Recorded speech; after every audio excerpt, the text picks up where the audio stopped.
fil hayati wa ba'dal mat. Allahumma salli wa sallim ala sayyidina Muhammadin al-Fatih lima ukhriq wal khatim lima sabaq. ناصر الحق بالحق والهادي إلى صراطك المستقيم وعلى آله وصحبه حق قدره ومقداره العظيم أما بعد.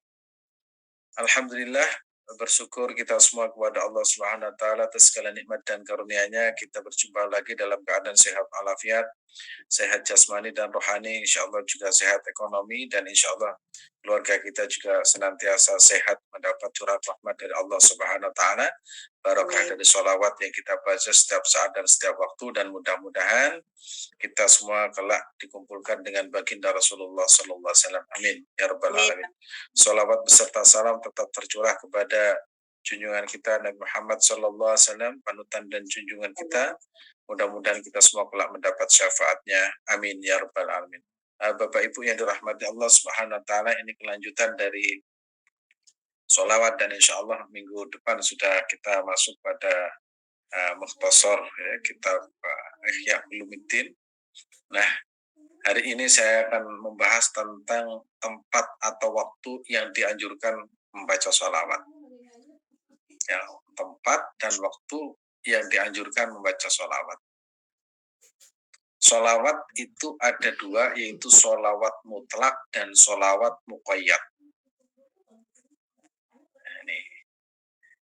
Ini pelajaran santri ini santriwati yang yang sudah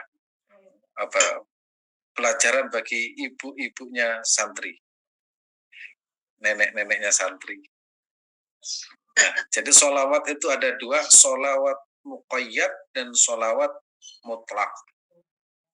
Sholawat mutlak itu kapan saja, di mana saja, itu tidak terkait dengan tempat dan waktu. Kapan saja, masak, kemudian jalan-jalan, kemudian mau tidur, bangun tidur, pokoknya tidak ada kaitannya dengan waktu atau tempat. Kapan saja, di mana saja.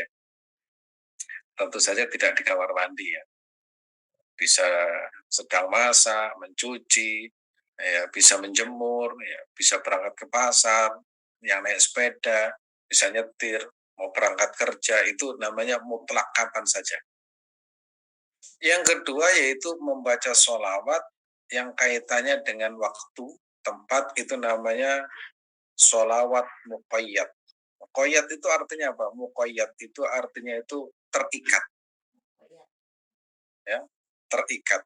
Sehingga kalau kita membaca sholawat Nabi, itu kan ada waktunya. Misalkan, waktu apa? Waktu mau masuk masjid, kemudian keluar masjid, itu namanya muqayyad. Nah, kedua-duanya itu dianjurkan, dan kedua-duanya mendapatkan pahala. Yang tidak mendapatkan pahala adalah yang tidak bersolawat. Maka beruntunglah orang yang senantiasa bersolawat di mana saja dan kapan saja, berarti telah melaksanakan anjuran baginda Nabi Muhammad SAW. Dan solawat itu pantas untuk kapanpun, dimanapun. Dan karena banyaknya hadis, literatur hadis, sehingga orang Indonesia itu paling pinter mengamalkan solawat. Di musola, di tempat mau pernikahan, ya, kemudian di tempat sunatan, bahkan di tempat orang mau berangkat haji, pulang dari haji, itu semuanya serba sholawat. Apapun acaranya, sholawat Nabi bacaannya. Nah itu. Kemudian akikoh ada sholawatnya. Nah, kemudian anaknya baru melahirkan, bacakan sholawat. Ya, karena memang sholawat itu ada yang sifatnya mutlak, ada yang sifatnya itu muqayyad. Nah, kita akan bahas saat ini. Nah, ini waktu dianjurkan baca sholawatnya, waktu mutlak dan waktu muqayyad. Nah, wah ini tertentunya tadi ini karena ingat Mas Wadud nih, jadi sampai tertentunya sampai ada wadudnya. Nah, ya, sekali lagi, waktu sholawat itu ada dua, yaitu sholawat muqayyad dan sholawat mutlak. Nah, yaitu muqayyadun wa mutlakun ya. Insya Allah sudah ngerti ini. Ini gampang, ini pelajaran sederhana. Tapi sebenarnya yang paling penting mengamalkannya. Sholawat mutlakun ya, wa muqayyadun. Nah, mutlak itu apa ya? Mutlak kapan saja. Sama kan dengan sholat mutlak itu kapan saja, tidak terikat waktu kecuali waktu yang dilarang. Apa waktu yang dilarang? Waktu dilarang kalau sholat itu kan habis sholat subuh, terus habis sholat asar, terus menjelang turun waktu itu yang dilarang. Kalau sholawat kapan dilarang? Ya tentu saja kalau dilarang waktu di kamar mandi, kemudian dalam keadaan jinabat dan lain sebagainya, itu tidak dianjurkan. Tapi selain itu boleh. Allahumma sholli ala Muhammad. Makanya kita sering, makanya orang Indonesia itu masya Allah, saya kadang ulama kita itu betul-betul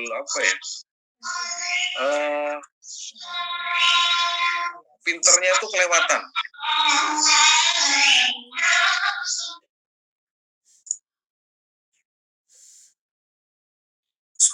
Ustaz, maaf.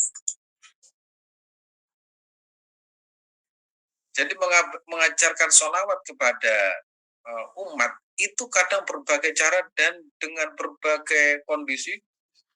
Misalkan di musola itu ada sholawatan, kemudian menyambut orang pulang dari haji itu ada sholawatan, mau berangkat haji ada sholawatan, kepingin naik haji juga membaca sholawat.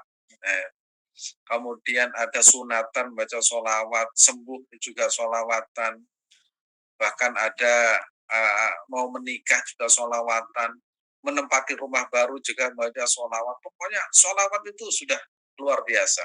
Artinya apa? Mereka yang melakukan itu bukan lagi sedang belajar, tapi sedang mengamalkan sholawat, sedang mengamalkan sunnah Nabi Muhammad SAW, sedang mengamalkan apa yang telah diajarkan Rasulullah kepada kita. Nih, mari kita lihat ya tempat dan waktu yang dianjurkan membaca sholawat.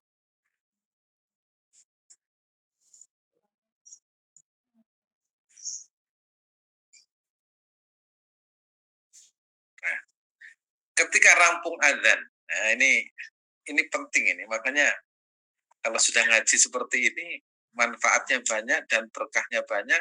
Bukan hanya berkahnya untuk kita semua, tapi masing-masing ya membawa keberkahan untuk keluarganya masing-masing. Ketika kita mendengarkan adzan, itu kan dianjurkan ketika idza sami'tum an-nida, idza sami'a an-nida, ketika Anda itu mendengarkan adzan. Ya, mendengarkan adzan, misalkan Mas Wadud adzan Allahu Akbar, Allahu Akbar. Allahu Akbar, Allahu Akbar. Itu adzan, kita mendengarkan ya, kemudian menirukan. Sama persis dengan adzan. Kalau sudah seperti itu, ya kalau sudah seperti itu sampai selesai, kemudian kita dianjurkan doa. Doanya apa? Nah, baca sholawat dulu. Idza sami'tum al-mu'adzina faqulu mithla ma yaqul tsumma shallu alayya. Ketika kalian semua mendengarkan adzan, orang yang adzan, faqulu maka ucapkanlah mithla ma yaqul, seperti yang diucapkan oleh muadzin, tukang adzan. Summa shollu, kemudian mereka itu bersolawat alayya kepada saya, itu kata Nabi. Fa innahu, maka sesungguhnya orang yang baca sholawat, fa innahu, sesungguhnya orang tersebut, man sholla, karena orang yang baca sholawat untuk man sholla alayya, sholatan, satu sholat, sallallahu alaihi biha syara, Allah akan membalas 10. Jadi kalau kita mendengarkan adzan, setelah mendengarkan adzan, ada banyak pahala yang kita dapatkan. Pertama, kalau kita mendengarkan dengan baik, itu mendapatkan pahala ya seperti orang yang adzan. Pertama. Yang kedua, ya, ini sangat penting. Setelah adzan, kemudian kita membaca sholawat, itu kata Rasulullah itu Allah membalas kebaikan kepada kita 10. Yang ketiga, nah itu Rasulullah SAW pernah menyampaikan kepada Abu Hurairah. Begitu ada adzan, Rasulullah SAW diam, kemudian bilang kepada Abu Hurairah, orang itu kalau mendengar adzan kemudian terdiam, maka dia itu akan mendapatkan pahala surga. Wajabat lahul jannah, maka wajib baginya itu mendapatkan surga. Jadi nggak usah misalkan ibadah yang sulit-sulit, mendengarkan adzan diturukan, membaca sholawat, bahkan dalam riwayat yang lain itu kita itu diperintahkan memilih surga yang mana kita inginkan dari pintu 8. Itu pahalanya adzan. Nah, nanti di akhirat itu kita akan mendengar panggilan malaikat untuk masuk surga. Tapi kalau orang begitu adzan tidak memperhatikan, bahkan dianggap wah adzan itu mengganggu, nanti tatkala dipanggil ke akhirat dan ke surga itu tidak mendengar, tertutup karena pada waktu di dunia tidak mendengarkan panggilan Allah Subhanahu wa taala. Nah, baru kemudian hukum fikihnya seperti apa? Nah, kalau kita mendengarkan adzan setelah itu mengucapkan baca sholawat setelah adzan, kemudian Allahumma rabb hadhihi da'wati tamah wassalatil qa'imah ati sayyidina Muhammadin wasilatul fadilah wasyaraf wad darajatil aliyatir rafi'ah ba'athu maqama mahmudan liwada innaka la tukhliful mi'ad. Nah ini melebar ya, antara adzan dan iqamat itu kan tidak langsung ya, itu ada jeda misalkan 1/4 jam atau 10 menit. Nah, waktu itu dah yustajabu du'a, la yuraddu ad-du'a. Kalau Bapak Ibu berdoa antara adzan dan iqamah, itu adalah waktu mustajabah. Dan lagi-lagi ulama kita itu luar biasa. Sehingga antara adzan dan iqamah itu dibuat puji-pujian. Apa puji? Membaca Asmaul Husna, kadang membaca Rabbana ya Rabbana. Ya. Kadang baca sifat-sifat Allah SWT. Wujud kita baqa. Nah, itu kenapa? Karena waktu itu adalah waktu mustajab. Nanti kalau di malam hari waktu biasanya malam Jumat itu kan ada kajian sholat tahajud. Di situ saya menjelaskan nanti tentang adzan. Terus apa lagi keistimewaan adzan? Kalau orang adzan sampai 7 tahun karena Allah ya, karena Allah, bukan karena bayaran. Karena bayaran itu insya Allah dia itu terbebas dari api neraka. Kalau sampai 12 tahun, dia itu wajib masuk surga dan mendapat syafaat Nabi Muhammad SAW. Itu adzan. Bahkan di situ diterangkan di dalam alam barzah dia itu tidak akan dimakan ulat. Itu fadilahnya adzan. Itu keistimewaannya adzan ya.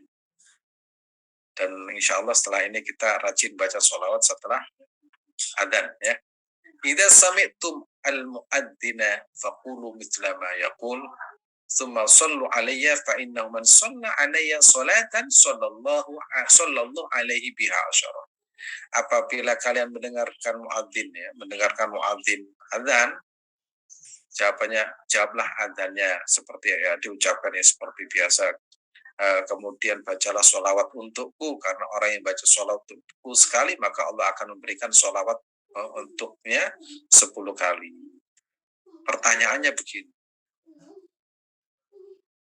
adzan yang mana yang harus kita jawab? Yaitu adzan yang paling dekat atau yang pertama kali. Begitu kita dengar adzan kan itu langsung serentak Allah, pilih salah satu.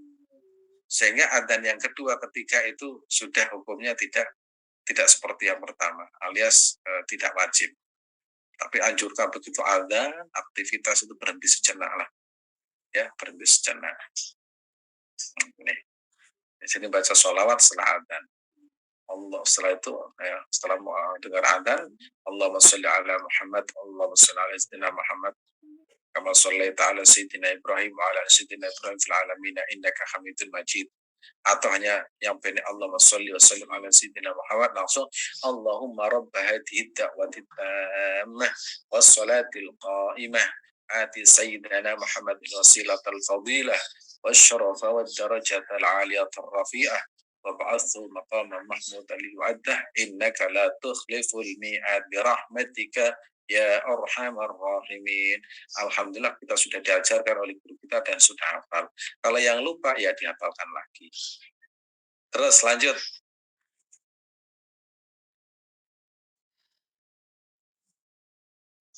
Nah, waktu. Nah, ini yang mutlak ya, waktu mutlak. Ini kebalik ini. Waktu mutlak yaitu waktu kapan saja. Ini dalilnya. Dalilnya Pak. Aulan nas bi yaumal qiyamah aktsaruhum alayya salatan. Orang yang paling dekat dariku pada hari kiamat adalah orang yang paling bersolawat kepadaku. Ini sudah cukup. Kalau kita baca solawat di mana-mana kapan saja sudah cukup. Sudah cukup. Sudah nggak perlu misalkan begini, kita sedang ada mantu baca solawat. Terus ada yang bertanya, mana dalilnya nggak ada solawat? Loh, dalilnya itu mutlak, membaca solawat kapan saja boleh. Kok malah malah ada orang menghalang-halangi orang baca solawat? Kapan saja, kapan saja kan. Maka hadisnya apa? Aulan nas, orang yang paling dekat dengan saya, kata Rasulullah, kelak di hari kiamat adalah orang yang paling banyak membaca sholawat kepadaku. Kalau mantu, kalau ngunduh mantu ya, karena biasanya ngunduh mantu atau bahasa anak muda sekarang download mantu. Mau ngunduh mantu itu sholawat karena ada keberkahannya di dalam pernikahan itu. Nah, ini awalan nas bi yaumil qiyamati aftarum alayya sholatan. Dan alhamdulillah sudah diajari oleh guru kita. Ya. Dan insya Allah siapapun yang mau mantu, siapapun yang mau nyunat, ya, anaknya melahirkan, kemudian punya acara, misalkan rumah, ya, menempati rumah baru, menempati ruko baru, menempati kantor baru, ya. Itu tradisi para ulama gitu. Ya, itu termasuk orang tua saya itu kalau mau menempati sebuah rumah itu biasanya khataman terlebih dahulu. Seharian itu baca Al-Quran. Apa ada dalilnya? Lo namanya baca Al-Quran di mana saja, kapan saja.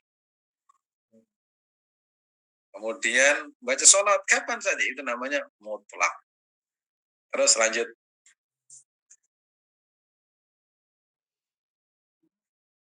Nah, hari Jumat. Nah, ini yang apa namanya? Yang muqayyad, hari Jumat. Inna min afdoli ayyamikum yaumal jum'ah. Hari paling keren itu hari Jumat. Kalau hari Jumat tidak sholawat itu kurang kerennya. Hari paling keren itu di antara satu minggu adalah hari Jumat. Ya. Inna min afdali ayyamikum yaumal jum'ah. Fihi khuliqa Adam. Ya. Hari itu Nabi Adam diciptakan.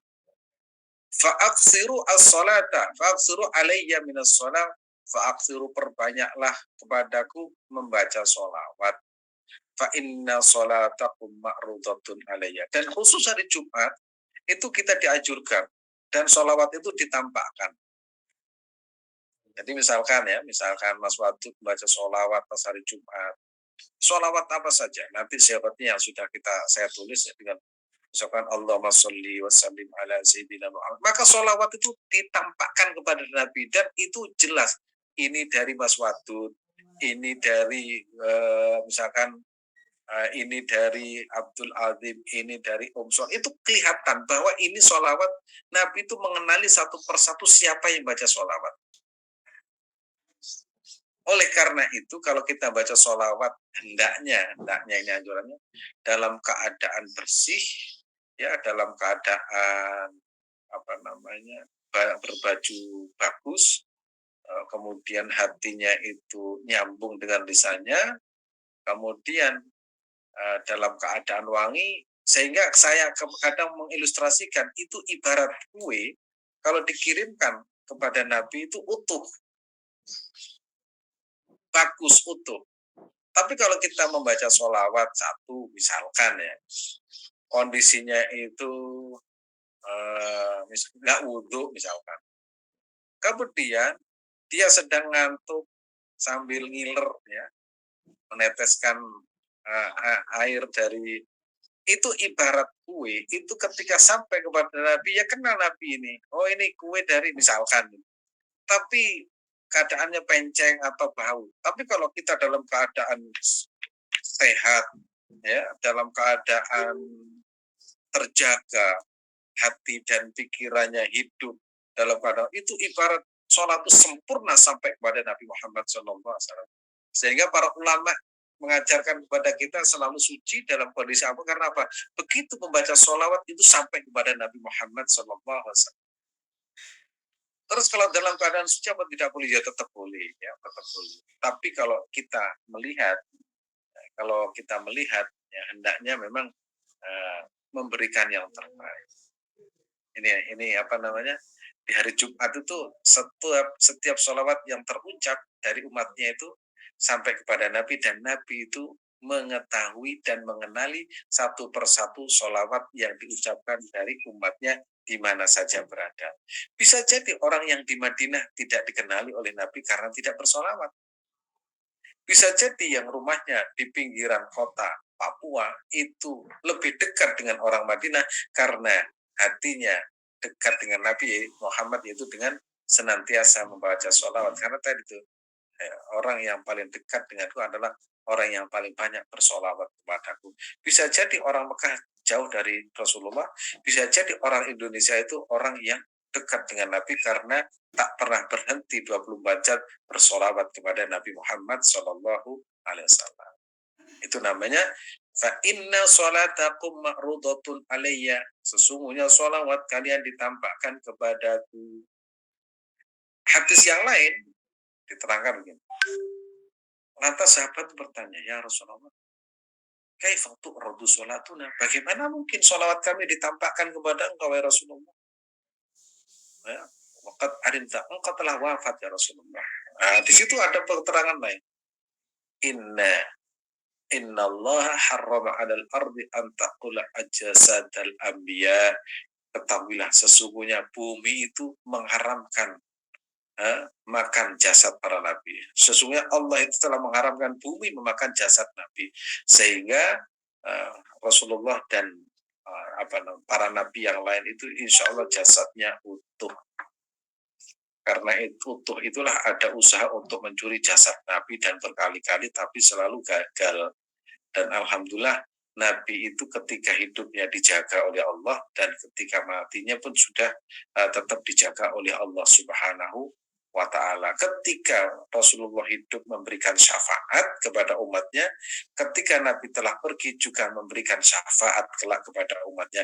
Jadi Nabi hidup dan matinya itu diperuntukkan untuk umatnya.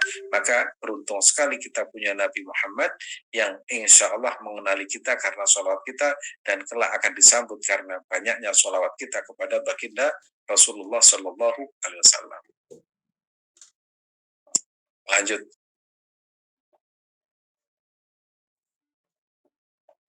Nih, pagi dan sore. Ini pagi dan sore bukan restoran ya, bukan. Kalau di Jakarta di mana kan ada rumah Padang pagi dan sore ya. Nah, kalau ini pagi dan sore bersolawat.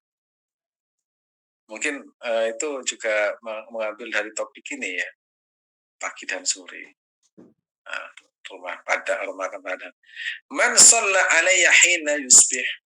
Barang siapa bersolawat kepadaku hina yusbih, ketika menjelang subuh ya, ketika pagi asyra 10, wa hina yamshi asyra, dan ketika sore 10, adrokatu syafaati yaumil qiyamah, maka dia kelak akan mendapat syafaatku, pertolonganku hari kiamat. Nah, siapa yang tidak ingin mendapatkan syafaat Nabi Muhammad? Maka siapapun yang menjaga sholawat pagi dan sore istiqomah mendapat syafaat Nabi Muhammad SAW.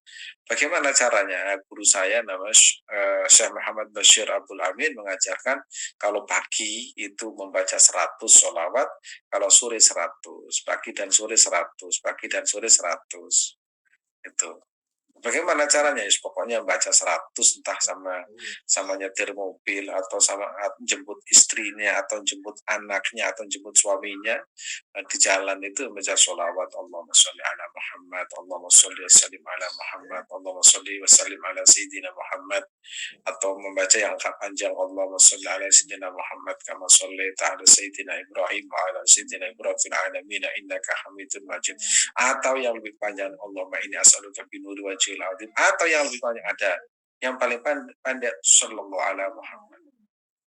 Ya sallallahu alaihi. Jadi di sini man shalla alayya ya hina yusbih asyara wa hina yamshi asyara adrakathu syafaati yaumal qiyamati. Insyaallah semuanya berhak mendapat syafaat Nabi Muhammad sallallahu alaihi wasallam. Lanjut.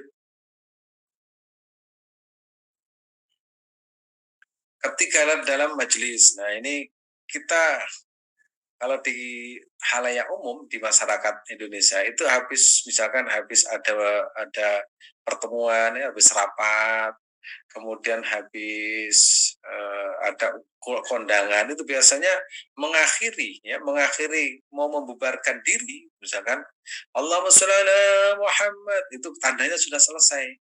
Allahumma sholli alaihi. Nah, ini dalilnya. Majalasa qaumun majlisan lam yadhkurullaha fihi wa lam yusallu ala nabiyihim illa kana alaihim inna kana alaihim taritan tiratan fa in syaa'a adzabahum wa in syaa'a ghafara. Majalasa qaumun majlisan lam yadhkurullaha fihi wa lam yusallu ala nabiyihim illa kana alaihim tiratan fa in syaa'a adzabahum wa in syaa'a ghafara lahum.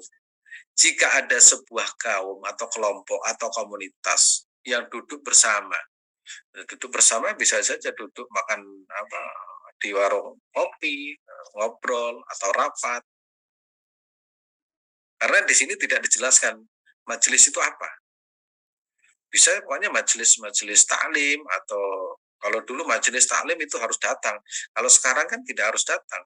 Ternyata seiring dengan kemajuan zaman dengan namanya Zoom, rapat sekarang virtual. Nah, itu juga dikatakan majelis karena kita memahami secara kontekstual. Kalau kita pahami secara tekstual, apalagi masa-masa corona, nggak ada majelis sama sekali. Maka pengertian itu luas ya. Pengertian itu ya disebut dengan muqtatul hal atau disebut dengan pengertian secara kontekstual. Maka di sini majalasa qaumun majlisan lam yadhkurullah fihi. Kalau di situ tidak disebut nama Allah, artinya tidak mengingat Allah sama sekali. Walam yusallu alayya ala nabiyin, tidak membaca salat kepada nabi mereka, illa kana alaihim tiratan. Kecuali di dalamnya apa? Di dalamnya itu ada penyesalan baginya. Apa rugi lah. Jika Allah berkehendak, ini illa kana alaihim tiratan fa in syaa'a adza wa in syaa'a ghafara. Jika Allah berkehendak, Allah akan menghukum mereka, dan jika Allah berkehendak Allah akan mengampuni mereka rahmatnya. Nah, di sini telah dilakukan ya. Makanya ulama-ulama kita ketika ada majelis, ayo kita awali dengan baca sholawat Nabi. Saya sendiri dengan teman-teman itu kalau ngaji malam itu pasti ada sholawat Nabi itu. Ayo kita baca sholawat, sekarang 3 atau 4 sholawat. Karena apa? Di situ akan melahirkan rahmat Allah Subhanahu wa Ta'ala. Apalagi rumah yang sering digunakan untuk bersolawat kepada Nabi Muhammad, maka rumah itu adalah rumah yang banyak keberkahannya.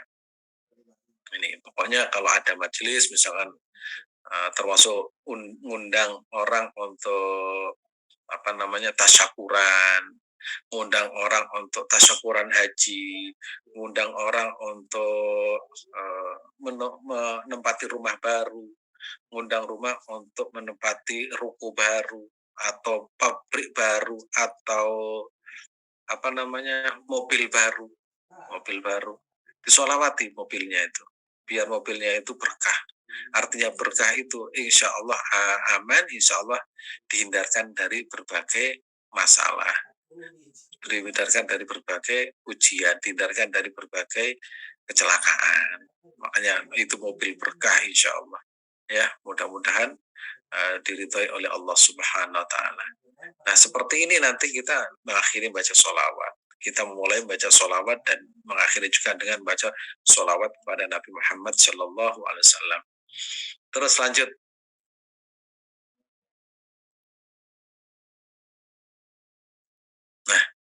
ketika masuk masjid. Masuk masjid mana saja.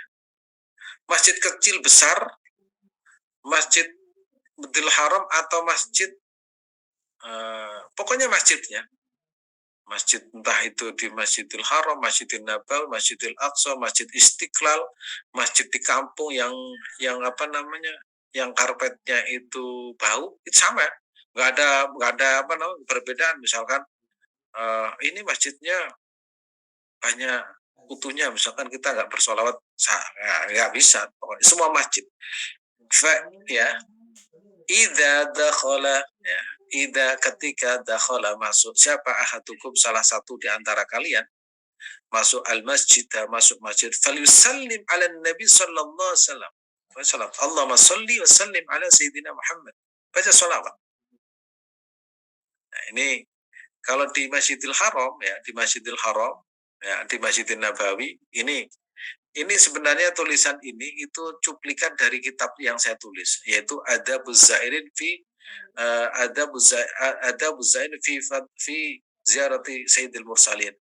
Adab ziarah kepada Nabi Muhammad wa fadlus salati wassalam ala Sayyidil Anam. Bahasa Arab, saya nulis bahasa Arab, cuma saya ini adalah terjemahan dari buku yang sudah saya tulis. Termasuk, masih banyak tentang sholawat Nabi Muhammad Sallallahu Alaihi Wasallam. Idza dakhala ahadukum al masjid falyusallim ala Nabi Sallallahu Alaihi Wasallam, tsumma yaqul. Kemudian katakan, Allah maftahli abwaaba rahmatik, fa idza kharaja fal Allahumma in as'aluka min fadlik. Nah, saya punya pengalaman di Masjidil Nabawi. Saya punya guru namanya Syekh Muhammad Bashir Abdul Amin. Orang Syria, tapi sudah meninggal beliau.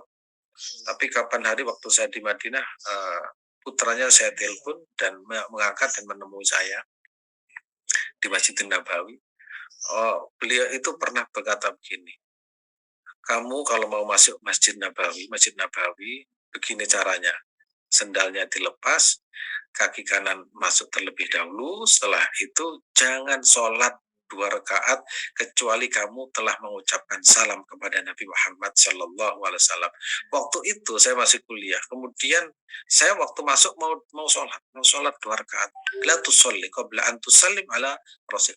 Kamu jangan sholat dulu. Lantas idan mada sanafal. Terus saya tuntun kamu di dekat makam Rasulullah SAW. Begitu beliau itu mengucapkan Assalamualaikum ya Rasulullah, Assalamualaikum ya Habibullah, beliau itu menangis. Setelah menangis baru sholat. Begitu. Kalau di Masjidil Nabawi etikanya begitu. Jangan langsung sholat 2 rakaat, tapi ucapkan salam dulu kepada Nabi Muhammad SAW. Kalau kita melihat teksnya seperti ini, idza dakhala ahadu al-yusallim ala Nabi Sallallahu Alaihi Wasallam, baru kemudian Allah maftahli abwaaba rahmatik, ya. Doanya masuk masjid, baca surah Allahumma sholli ala Muhammad, baru doa Allah maftahli abwaaba rahmatik. Allah maftahli abwaaba rahmatik. Kalau saya biasanya kalau masuk masjid Allahumma sholli ala Muhammad wa ala sayyidina Muhammad kama shallaita ala sayyidina Ibrahim. Kalau yang pendek Allahumma sholli wa sallim ala sayyidina Muhammad. Kalau yang paling pendek sallallahu ala Muhammad, baru Allah maftahli abwaaba rahmatik waftalana Allah maftahli abwaaba rahmatik. Terus mau ditambah silakan doa apa saja untuk doa kebaikan. Fa idza kharaja, nah, kalau keluar dari masjid falyaqul Allahumma inni as'aluka min fadlik. Artinya apa? Allahumma iftah, ya Allah, iftahli, bukakan untuk saya abwaab rahmatik, pintu-pintu rahmatmu. Kalau keluar, ya Allah, sesungguhnya aku meminta kepadamu dari kemurahan rahmatmu, min fadlik. Ini doanya ya. Doa keluar masjid, ya keluar masuk masjid. Kalau kemudian kita keluar masuk, ya nggak apa-apa. Makin sering keluar masjid, keluar masuk, itu ya pahalanya makin banyak. Kita lanjut.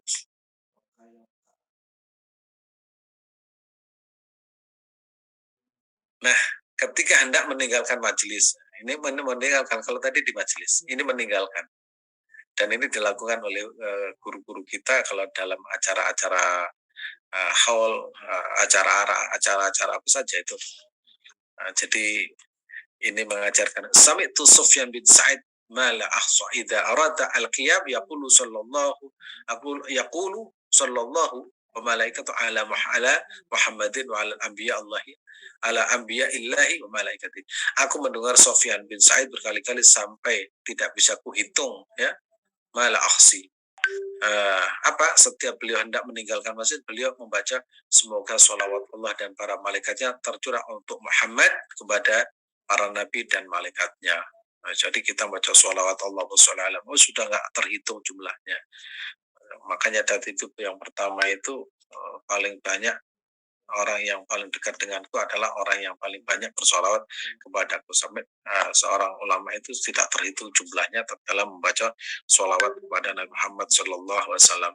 Ada itu seorang ulama yang namanya Habib Soleh Ali Tursada. Kalau datang ke beliau itu, kalau dia mendoakan itu banyak sekali, doanya panjang. Allahumma sholli ala Muhammad. Terus mudah-mudahan kamu diberikan kemudahan bijak Rasul, dengan lagi mudah-mudahan. Itu selalu Nabi Muhammad itu selalu disebut, yaitu karena beliau itu memang ahli hadis, ya. Terus lanjut.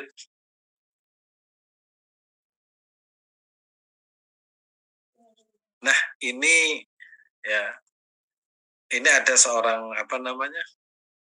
Seorang habaib, ya. Ada seorang habaib itu istrinya kalau nggak salah sakit, nggak sembuh-sembuh. Adalah orang sakit nggak sembuh-sembuh. Kemudian bingung apa yang harus dilakukan. Terus mimpi, ada yang mimpi ditemui Nabi Khidir, disuruh baca sholawat itu ada, ya, tapi tidak banyak. Nah, kemarin 2 minggu yang lalu saya ke Jember, terus ketemu dengan seorang ulama namanya Abdullah Aslam. Beliau adalah murid dari Habib Bakil bin Salim Al-Attas, dan gurunya adalah Habib Soleh Tanggul yang terkenal itu. Beliau memberikan sholawat ini. Allahumma sholli wa sallim ala Sayyidina Muhammadin sholatan takun likulli usri yusra wa likulli da'in dawa wa likulli syaqamin syifa wa ala alihi wa sahbihi salam. Ya Allah, berikanlah sholawat bagi sholawat dan salam, ya, sholawat dan salam kepada Nabi Muhammad sallallahu alaihi wasallam yang menjadi kemudahan untuk setiap kesulitan. Jadi kalau kita menghadapi kesulitan, insya Allah barokah dari sholat, Allah beri obat untuk setiap penyakit, penyembuh bagi setiap sakit, dan berikanlah sholawat kepada para keluarga beliau dan sahabat, dan berikanlah keselamatan. Ini setiap hari saya baca. Sejak mendapatkan ini saya baca tiap pagi, kadang sore. Karena apa? Kita ingin mendapatkan keberkahan karena dekat dengan Nabi Muhammad Shallallahu Alaihi Wasallam. Ada seorang syair terkenal namanya Barudi. Dia berkata begini, Aba Zahra qad jawaztu qadri bimadhika baita anna liyang tisaba. Madahtul malikina fazidtu qadra fahina madahtuka itatu sahaba. Dia berkata, saya itu kalau memuji orang-orang hebat, memuji tokoh-tokoh, memuji raja-raja, itu tidak bertambah kehormatanku. Begitu aku menyebut nabiku, aku seolah-olah berjalan di atas awan karena aku menjadi mulia karena menyebut nabiku. Itu karena apa? Kita tanpa Nabi Muhammad tidak ada artinya. Makanya kita banyak bersolawat kepada Nabi Muhammad Sallallahu Alaihi Wasallam. Makanya kalau ada orang, wah solawat ini nggak ada tuntunnya begini-begini, itu sama dengan menjauhkan seorang kekasih dengan kekasihnya. Nah, kita mencintai Nabi, kemudian ada seseorang yang sengaja ingin menjauhkan kita dengan kekasih, bukankah itu perilaku yang tidak baik? Ya, menjauhkan seorang kekasih dengan kekasihnya. Maka kita membaca sholawat itu adalah bentuk rasa cinta kita kepada Nabi Muhammad SAW. Dan yang sakit, ya, belum diberikan kesembuhan, bacalah sholawat ini, mudah-mudahan Allah memberikan jalan keluar dan diberikan kesembuhan. Karena kita tidak tahu, kadang obatnya itu geletek, ya. Geletek itu obat itu pokoknya kita kadang tidak pernah berpikir kalau itu obatnya. Itu namanya bahasa Arabnya geletek. Geletek itu bahasa Jember. Terus lanjut.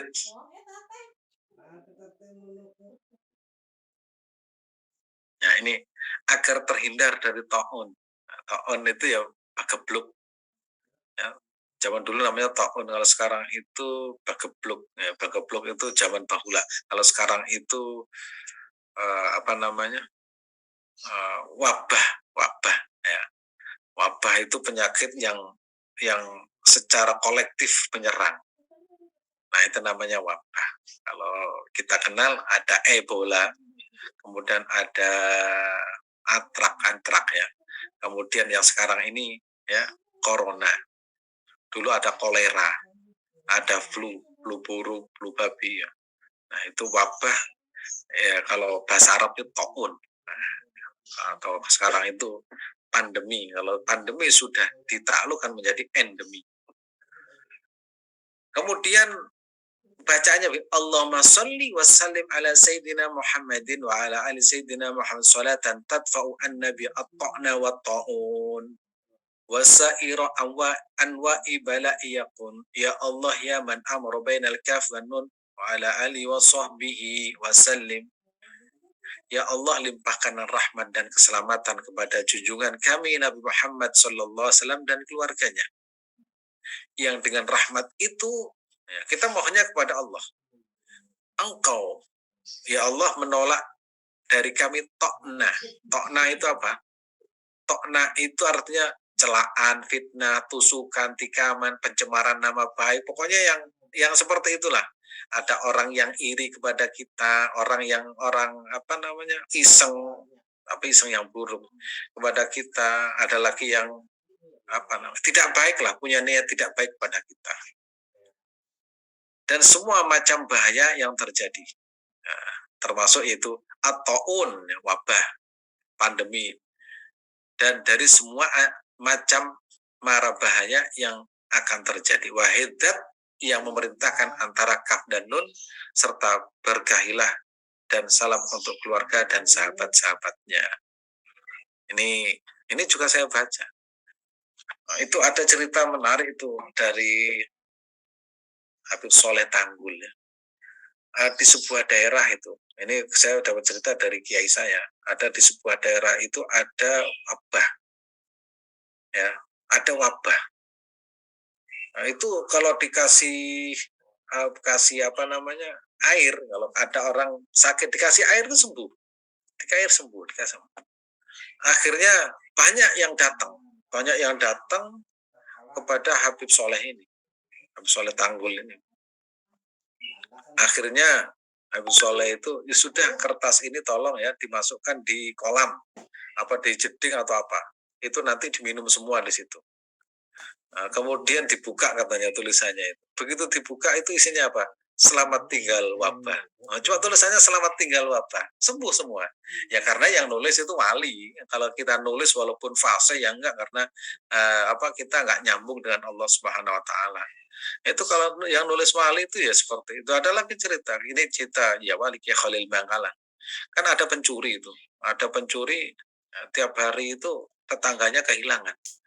Nah, pencurinya itu kan tidak diketahui karena dulu nggak ada CCTV ya, nggak ada. Akhirnya datang kepada Kiai Khalil, saya itu sering kecurian. Nah, ini cerita-cerita dari masyarakat. Kemudian setelah itu dikasih kertas. Nah, dikasih kertas. Kertas itu tolong ya ditaruh di depan pintu, di atas pintu, ya dipaku depan pintu, di atas pintu. Begitu minta habis maghrib langsung dipaku, tinggal tidur. Begitu subuh ya, menemukan pencurinya itu di bawah pintu, nggak keluar juga nggak masuk. Oh, ini pencurinya ketemu. Akhirnya ketangkap kan. Setelah itu dia kepo ya, apa ya tulisannya itu, kok sampai pencurinya itu nggak bisa keluar, nggak bisa. Begitu sampai di pintu ya sudah berdiri situ sampai pagi. Akhirnya dibuka tulisannya, ternyata tulisannya apa? Rojulun qaimun. Rojulun yaitu seorang laki-laki, qaimun itu berdiri. Ya, tulisannya laki-laki berdiri cuma gitu aja. Tapi yang nulis beda. Kita nulis walaupun Al-Quran taruh di atas itu tetap malah Qurannya yang dicuri. Karena beda ya. Makanya kualitas orang itu ya, kualitas ketakwaan seseorang itu akan menentukan Ya, kualitas diri itu akan menentukan. Karena apa? Begitu orang dekat dengan Allah Subhanahu wa taala, itu akan memunculkan karomat-karomat yang tidak dimiliki oleh orang lain. Itu kalau di masyarakat seperti itu. Kalau ulama-ulama terdahulu sama, tapi kalau mereka itu ulamanya kan ulama intelektual seperti Imam Nawawi.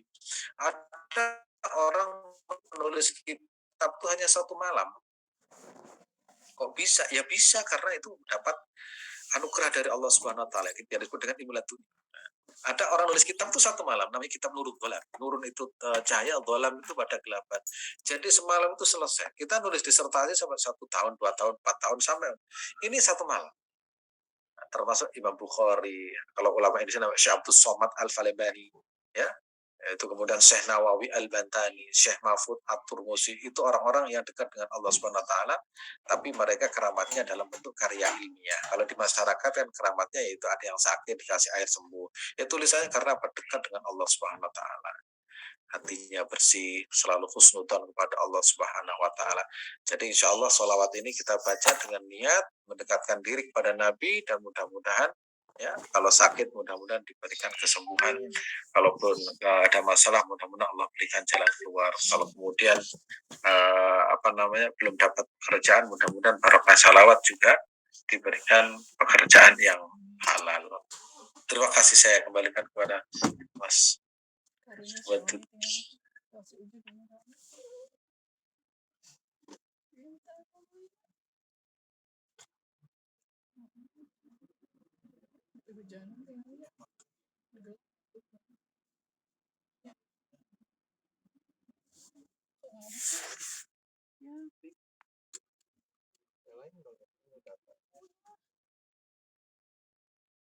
Alamin, kita sudah menyimak apa yang disampaikan oleh Ustaz mulai dari awal sampai akhir, tentunya ini mungkin terakhir terkait masalah salawat, dan alhamdulillah luar biasa kita menyimak bagaimana manfaatnya, khasiatnya tentunya, karena memang salawat itu adalah amalan yang paling mudah dan sederhana namun manfaatnya luar biasa. Dengan berselawat saja kita bisa kelak bisa mendapatkan syafaatnya, bahkan bisa di surganya Allah bersama dengan Rasulullah Sallallahu Alaihi Wasallam. Selain manfaatnya di dunia seperti yang disampaikan oleh Ustaz sebelumnya, namun manfaat yang lain tentunya bisa mengantarkan kita kelak. Kita akan menjadi seseorang yang akan dicari oleh Rasulullah Sallallahu Alaihi Wasallam. Dan insya Allah mudah-mudahan kita semuanya yang hadir di sini adalah bagian daripada orang yang ahli selawat, mengamalkan selawat. Bahkan tidak hanya sebatas kita mengamalkan saja, tapi rutin, bukan menjadi sebuah amalan lagi, dibaca terus-menerus. Agar apa? Agar kita mendapatkan syafaatnya Rasulullah Sallallahu Alaihi Wasallam. Allahumma sholli wa sallim. Juga mendapatkan bagaimana supaya kita berselawat menjadi orang yang dirindukan, dicintai oleh Rasulullah Sallallahu Alaihi Wasallam. Semuanya ini luar biasa materi selawat ini, 4 pertemuan kita bahas, dan tentunya ini menjadi pelajaran untuk kita agar kita senantiasa terus berselawat kepada Rasulullah Sallallahu Alaihi Wasallam. Jangan berselawat ketika ada maunya, ketika kita butuh sesuatu baru berselawat, ketika kita ingin sesuatu baru kita membaca dan mengamalkan. Tapi insya Allah setelah kita belajar 4 kali pertemuan ini, kita rutinkan, jadikan istiqomah untuk kita terus membaca selawat. Baik Ustaz, di sini sudah banyak nih Ustaz pertanyaan-pertanyaannya, cukup nanti Ustaz bisa menjawab dengan singkat saja agar semuanya bisa terjawab. Pertanyaan pertama Ustaz, bagaimana Ustaz ketika kita itu mendengar adzan di TV dan di HP, apakah kita perlu menjawab itu Ustaz? Terima kasih. Nah, kalau dalam ilmu filsafat itu ada begini Mas, ada filsafat pragmatis, ada filsafat esensi. Ya. Kalau kita melihat bahwa adzan itu esensinya adalah kalimat Allah Subhanahu wa taala, maka kita tidak akan membedakan itu adzan di TV, video, YouTube, atau karena apa? Esensinya itu adalah kalimat Allah Subhanahu wa taala. Itu ya. Kalau kita melihat dari esensi ya, mungkin yang pernah kuliah itu ada namanya filsafat esensional. Esensinya adzan itu apa? Ya mendengarkan kalimat Allah kemudian kita menjawabnya. Jadi tidak perlu misalkan menunggu, wah ini kan bukan waktu zuhur, ini kan bukan waktu asar. Begitu kita mendengar di mana saja, maka kewajiban kita itu adalah menyambut panggilan itu. Ketika adzan Allahu Akbar, kita jawab. Nah, misalkan dalam keterangan, misalkan ketika Mas Watut punya anak baru lahir, itu kan disunahkan adzan, mengadzani ya. Kalau orang yang mendengar itu juga mempunyai kewajiban untuk menjawab. Ya, bukan wajib ya, kesunahan untuk menjawab. Kemudian HP kita bunyi, ya kalau kita pun harus ya kesunahannya menjawab. Itu kalau kita lihat dari esensi. Ya. Tapi jangan kemudian dibalik cara berpikirnya. Kita nggak perlu menjawab loh, berarti meremehkan, itu kalimat Allah loh. Nah, baru kalau kemudian kita melihat dari sudut mata ulama fikih, ya, ulama fikih itu ketika adzan untuk panggilan sholat. Nah, untuk panggilan sholat itu pun dipilih-pilih atau dipilah-pilah. Nah, misalkan satu kampung ada 5 masjid, ya. Kalau semua adzan bingung kan, maka pilih salah satunya sampai selesai. Nanti kalau kita menggunakan esensi, tidak harus mendengarkan orang yang adzan, tapi ya video pun itu juga kita menyambutnya. Misalkan kita naik motor atau naik mobil, adzan ya, di radio, kita juga jawab. Walaupun di luar waktunya. Karena esensinya adalah suara adzannya itu. Yang kita muliakan itu adalah panggilan atau kalimat sakral yang menyebut nama kebesaran Allah Subhanahu wa Ta'ala. Itu Mas Watut. Alhamdulillah, cukup jelas ya Bapak Ibu ya. Oke, baik. Ya, tidak perlu dijelaskan kembali. Kita langsung ke pertanyaan selanjutnya, Ustaz. Urutan zikir setelah tahajud mana yang didahulukan antara istighfar, tahlil, salawat, dan hasbunallah wa ni'mal wakil atau hasbi Allah wa ni'mal wakil? Itu sudah saya tulis, tinggal nanti saya bagikan. Nah, nanti bisa baca nanti. Oh ini urutannya begini. Habis salat tahajud baca ini. Terus itu ada sudah saya susun. Hari ini insya Allah selesai, tinggal nanti di percetakan. Nanti ya, silakan kirim alamat. Nanti saya kirim. Oke, jelas ya Bapak Ibu ya. Karena sudah banyak nih Ustaz Japri saya nih Ustaz selawatnya sudah apa belum? Ini saya Ustaz sudah menyampaikan sendiri ya Bapak Ibu ya. Insya Allah nanti akan segera selesai. Baik, untuk selanjutnya Ustaz.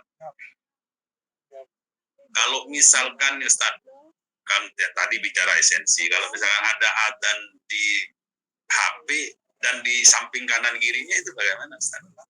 Mana yang kalau esensinya suara adzan ya tetap kita jawab. Karena kita ta'zim terhadap kalimat yang paling sakral itu. Allah Maha Besar. Ya, itu. Kalau kemudian adzan itu untuk munabbih, ya, mengingatkan kita supaya bangun malam gitu. Ya, kalau bisa bangun malam misalkan Allahu Akbar, menanda kita waktu sholat. Makanya ada ulama itu yang tidak mau menggunakan Al-Quran di mana, di handphone, itu tidak ada. Nah, itu ada guru ngajinya anak saya itu tidak mau mushafnya itu ditaruh di mana, di mushaf. Ya, mushaf itu karena apa? Mengurangi kesakralan Al-Quran. Karena kalau di mushaf itu kadang dibawa ke WC, dibawa kemana-mana. Jadi rasanya kurang pas itu bagi ahli Quran itu seperti itu. Kalau kita nggak sampai ke situ lah, kita juga nggak begitu ngerti membaca kadang-kadang ya. Tapi minimal kita itu